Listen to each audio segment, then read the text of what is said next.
સુરત જિલ્લામાં મેઘરાજાની તોફાની બેટિંગને પગલે તંત્ર દોડતું થયું છે, ત્યારે કીમ અને મીંઢોળા નદી બે કાંઠે વહેતી જોવા મળી રહી છે. સમગ્ર જિલ્લામાં રાતભર વરસેલા તોફાની વરસાદને કારણે જળબંબાકારની સ્થિતિ સર્જાઈ છે. ખાસ કરીને ઉમરપાડા તાલુકામાં સવારે 6 થી 8 વાગ્યાના માત્ર 2 જ કલાકમાં 5 ઇંચ જેટલો આફતરૂપ વરસાદ ખાબક્યો હતો, જ્યારે ઓલપાડ, ચોર્યાસી અને મહુવા તાલુકામાં પણ 1-1 ઇંચ વરસાદ નોંધાયો છે.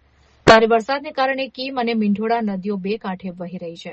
ગામડાઓ ફરતે આવેલી ખાડીઓ ઉફાન પર આવતા પલસાણા વિસ્તાર બેટમાં ફેરવાઈ ગયો છે, જ્યારે બારડોલી પાસે મીંઢોળા નદી જોખમી સપાટીએ વહેતા તંત્ર સંપૂર્ણ એલર્ટ મોડ પર આવી ગયું છે. માંગરોળ તાલુકાના પાલોદ ગામની હદમાં આવેલી સરકારી school, royal park, Firdosh shopping centre, national highway 48નો સર્વિસ રોડ તેમજ કીમ માંડવી સ્ટેટ હાઈવે 65 પર પાણી ફરી વળ્યા છે.